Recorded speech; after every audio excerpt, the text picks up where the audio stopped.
Hi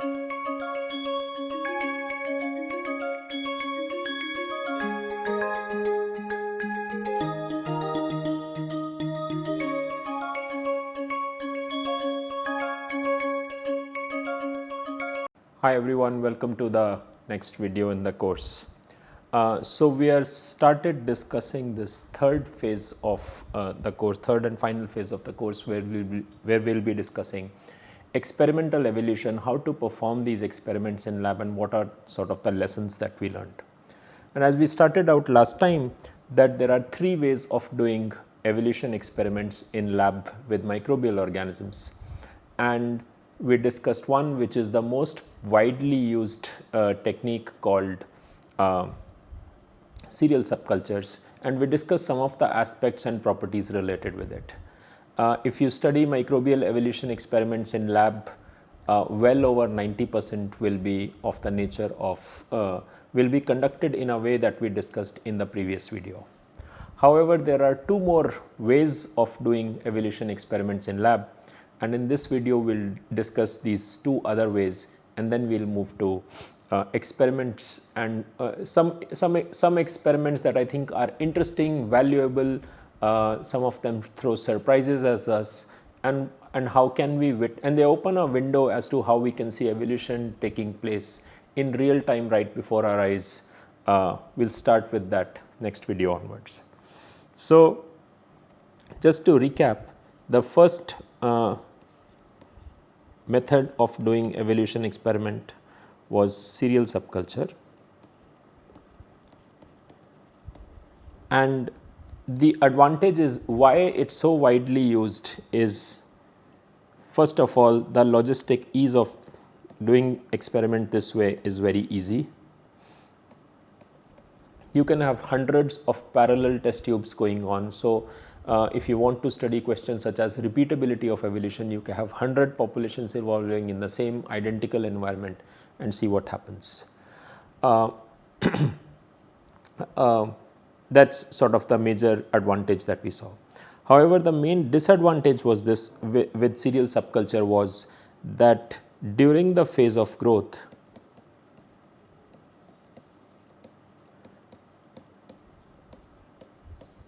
environment is constantly changing.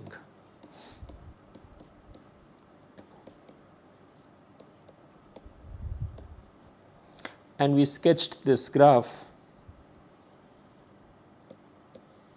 where x-axis is time, y-axis is number of bacteria, and the second axis is, let's say, amount of glucose left in the flask.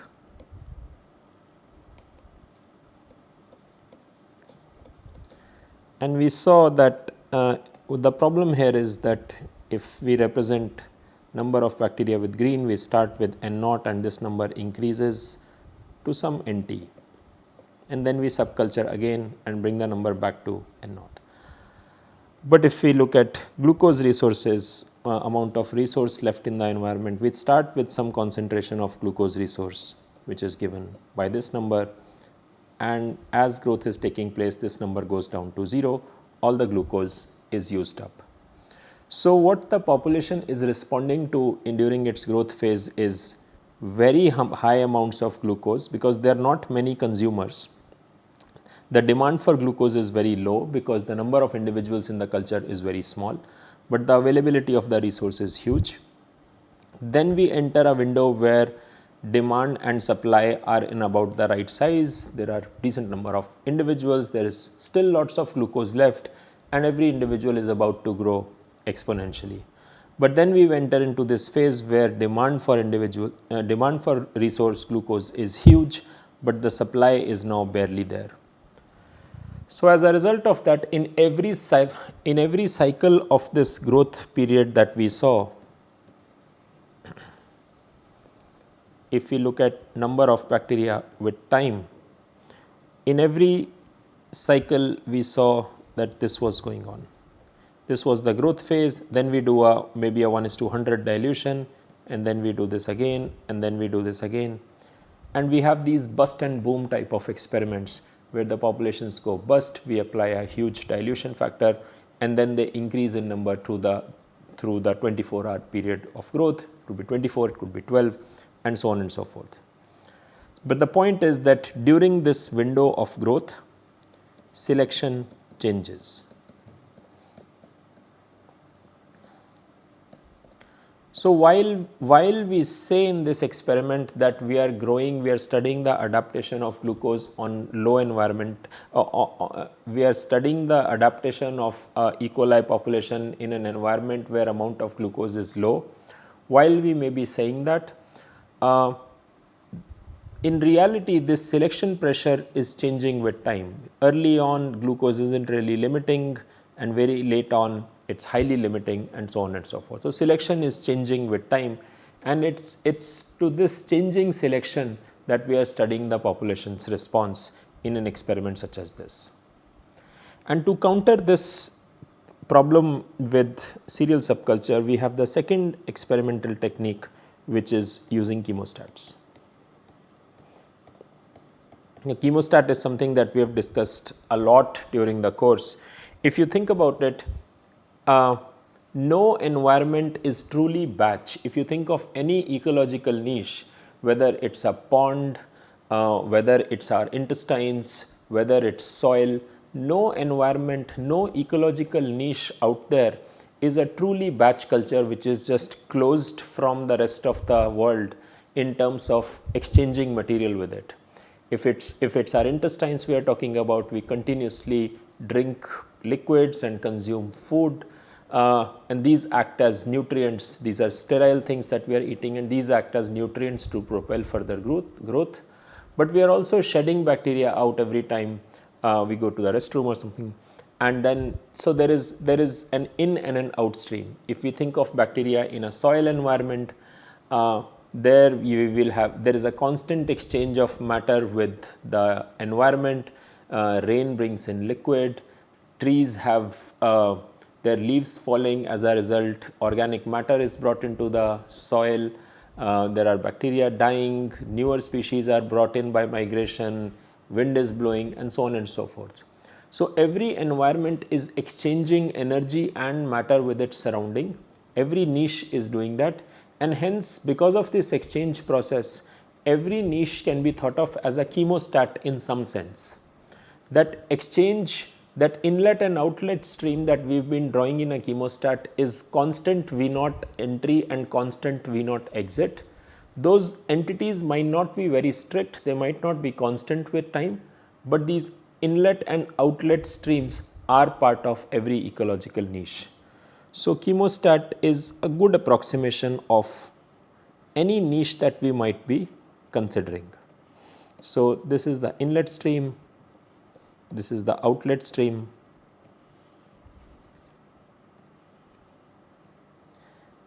and we do this experiment. So this is V0, this is rate, so this is volume per time.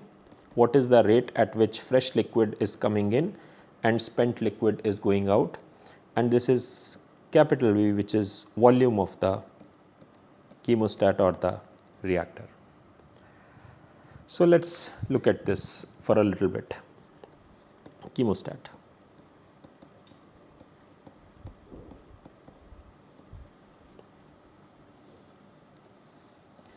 Because the environment is not changing with time, this takes care of the major objection or the major limitation of cereal subculture studies.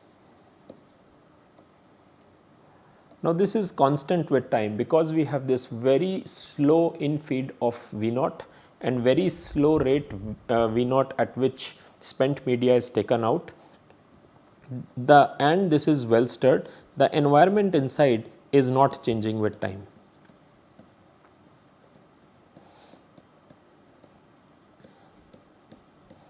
Because this is operating at a steady state. Hence, this sort of takes care of the critique of changing environment that was there in cereal subculture technique. It is just constant environment. Hence this takes care of that problem. However, the problem with chemostat is more logistical. because this is a continuously operating system, there needs to be a tank with fresh media from where this liquid is coming. This of course is waste, it can go anywhere. We will sample some and we will perhaps discard the other bit. This might be for phenotypic characterization, for sequencing.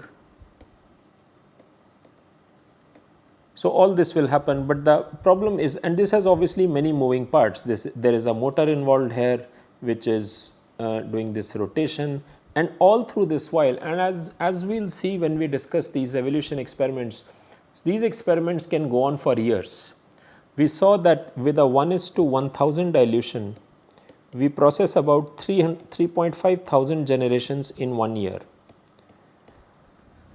That is about the length of a standard evolution experiment that is reported these days. So, these moving parts, this fresh media tank has to be constantly replenished, it has to be kept sterile, and the duration for which this has to be done is typically years in the case of microbial experiments. And this often proves logistically very challenging, that how to maintain all of this in sterile conditions for such an extended period of time.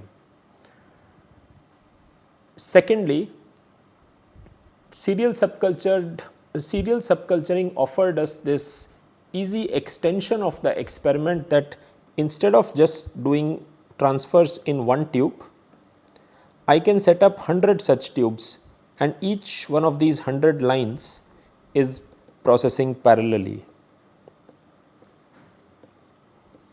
So, I can have 100 such lines, and at the end of the experiment, let us say this goes on for 10,000 generations. At the end of 10,000 generations, I can sequence every one of these 100 lines, and each one of these evolved under identical environments, and I can ask questions like, are the mutations that are identified in each one in the same gene, or are they the same mutations? To what extent is evolution convergent, which means that given an environment, these are the mutations will take place, and to what extent is it divergent, that one line could pick up mutation in one pathway and another line could pick up mutation in a completely different pathway, and so on and so forth. So, I can ask questions like this when I am doing experiments via serial subculture. It is hard here because again this is logistical limitation of a chemostat, because maintaining this sterile environment for a few years for one chemostat is hard enough, but doing it for 100 is much harder still, and hence this is not a very popularly used experimental technique. One thing about the chemostat operation that we should be mindful of is considering the relative magnitudes of the two quantities we have, capital V and small v naught. Capital V is the volume of reactor or chemostat, and small v naught is the volumetric flow rate in or out. So, this is volume per time and this is volume. So, if we ask what is the residence time, so suppose this element of liquid that is entering the chemostat at this instant, how much time does it spend here before, suppose I passed a small molecule which is green colored, it is not going to be used by bacteria, it is just going to enter and go out of the chemostat. It is obviously going to spend some time, it will go around, it will get shaken around, and eventually it will go out. What is the time that it spends in this reactor? And the average of that time can be estimated as, so average time in chemostat is just equal to total volume divided by volumetric flow rate. If this is 100 liters and I am adding 10 liters per minute, that means on an average every liquid element spends 10 minutes before it is washed out. If this was 20 liters, then average time that it spends will be 100 upon 20, which is 5 minutes. So, the average time that is spent in a chemostat is this. What that means is that what happens to a chemostat operation if I increase V naught.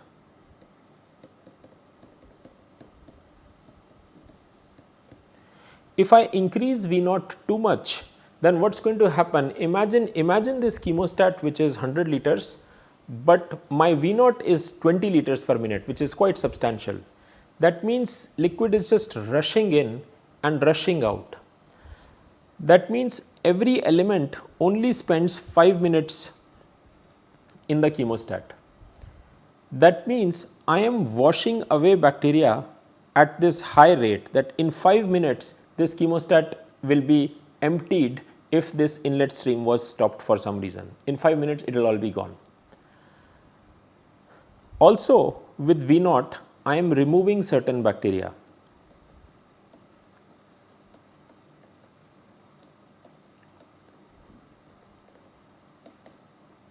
And in a steady state operation, those number of bacteria that are being removed have to be replaced by growth taking place inside the chemostat. You have this exit V naught stream removing bacteria, but you have growth taking place inside the chemostat, which is adding back the numbers that have been replaced, that have been flushed out from the system, such that the total number of bacteria in the chemostat or the population size remains constant. Suppose in this V naught flow rate at the exit, I am removing N naught number of bacteria per unit time along with V naught, then N naught cell divisions must take place inside the chemostat per unit time, so that the total number remains the same. So, N naught divisions per time must take place if N naught is the number of bacteria that are being flushed out of the system every single unit of time, and only then will the numbers stay constant. Now, if that is the case, imagine a scenario where I am increasing V naught.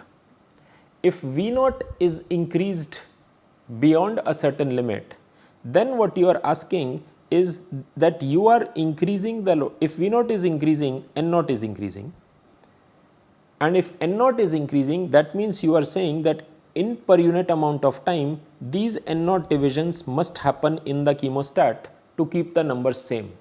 But cells cannot divide infinitely fast. They have a finite division rate, and as a result of this number of divisions actually taking place in the chemostat will be less than N naught. Because as we have seen that E. coli, even when everything is provided to E. coli, it still needs about 20 minutes to divide.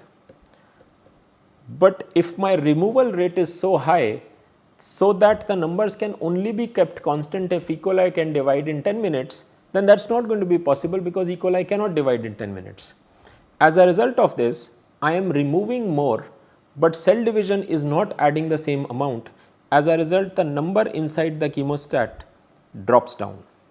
The population size in the chemostat keeps dropping, and if this exit flow stream is very high, obviously this V naught is the same as the exit flow, but if the V naught number is very high, then eventually all the bacteria will be flushed away from the system, and I will just have sterile liquid left in it. So, this ratio V by V naught has to be kept into account whenever we are operating with a chemostat. And should time permit, we will discuss one interesting study from a chemostat evolution experiment in lab, but for the most part I do not think we will be revisiting this.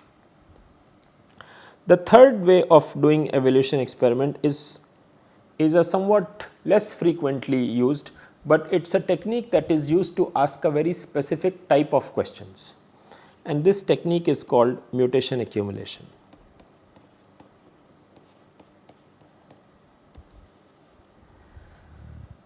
The main idea behind mutation accumulation is the following, that when I do an experiment by a serial dilution, what is going to happen? I have a test tube, and in this test tube growth is going to take place. When that growth happens, some variations are going to come up,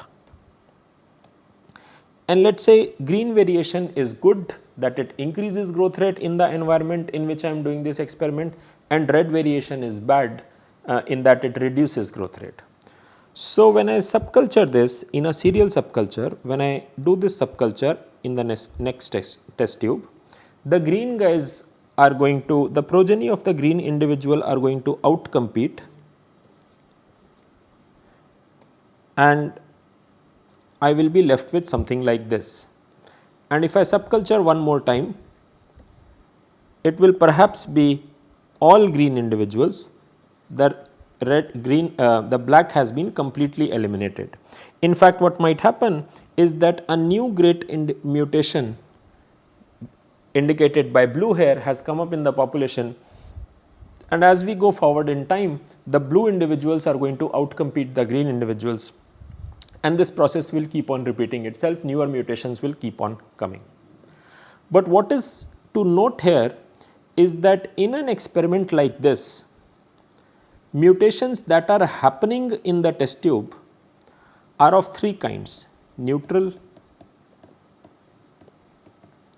beneficial, and deleterious.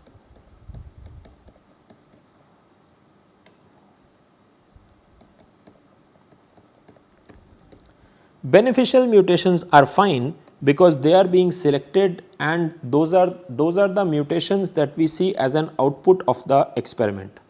If I sequence this, if I sequence the bacteria present in this tube, then what I will see is I will identify the blue, I will identify the green mutation. If I let this experiment go on for a little bit more, the blue individuals will start to outcompete the green individuals, and if I sequence the bacteria at that point, I will identify the blue mutations. But I will never identify this deleterious mutation that happened early on. Maybe there was a neutral mutation that also happened here on. Let us say this was neutral and this was deleterious.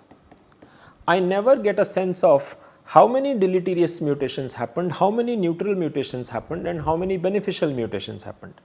These are not the kind of answers that I get from either serial subculture or a chemostat experiment. And suppose the type of information that I wanted from these experiments was as follows, that I do not want to only find out about beneficial mutations. What I want to find out through this experiment is the total spectrum of mutations that is happening. I want to find out so let me write this down. So my interest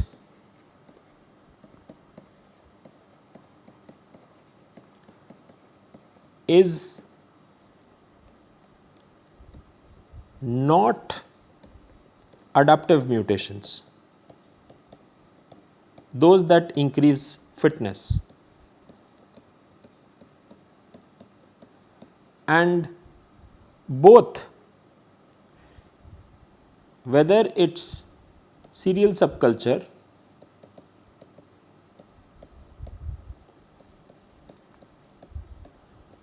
or it is chemostat, they only give me information about these adaptive mutations which are actually able to beat drift, get established, and reach fixation. Suppose my interest is not those mutations, instead my interest is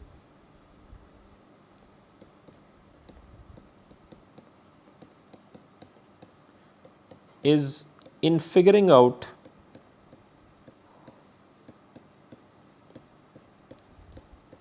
the complete spectrum of mutations.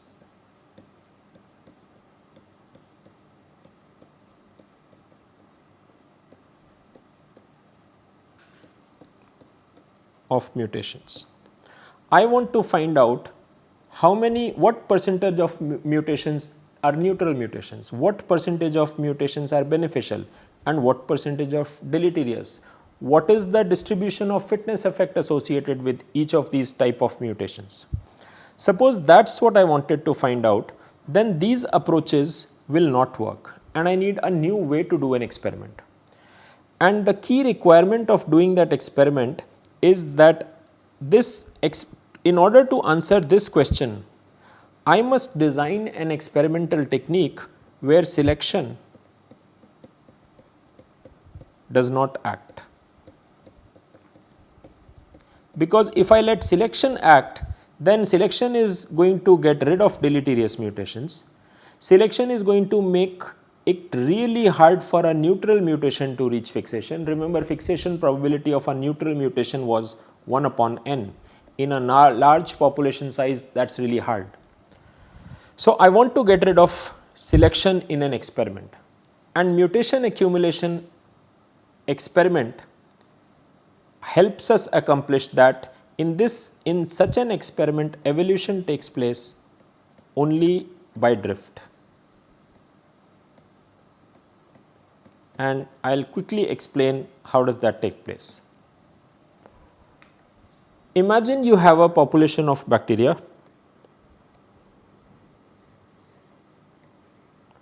Let us say you have different types of individuals here.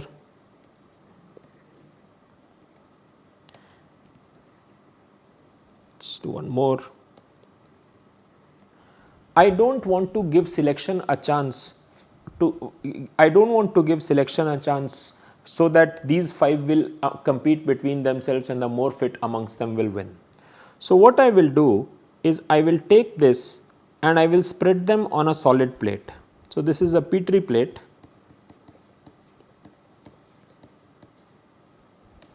and I will spread them on this plate, not knowing where they went because they are too small to be seen, but they are somewhere.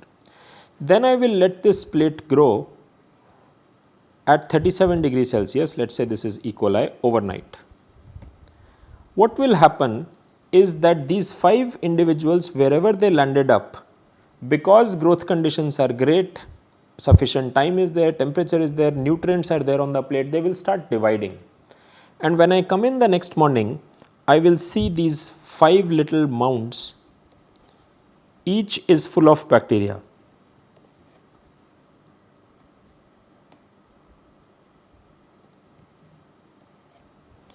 So, I will see this when I come in the following morning. Wherever those 5 bacteria were deposited, enough cell divisions would have taken place that starting from that one individual, this number has reached of the order of 10 to the power 8.